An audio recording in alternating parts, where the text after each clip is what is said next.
Ano pinakaunang tao dito sa mundo? This is Iman. Ayon sa Bible, ang unang tao sa mundo ay si Adan, ang unang lalaki.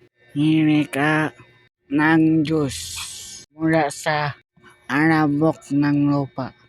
Pagkatapos, ginawa ng Diyos si Eva, ang unang babae mula sa tadyang ni Adan.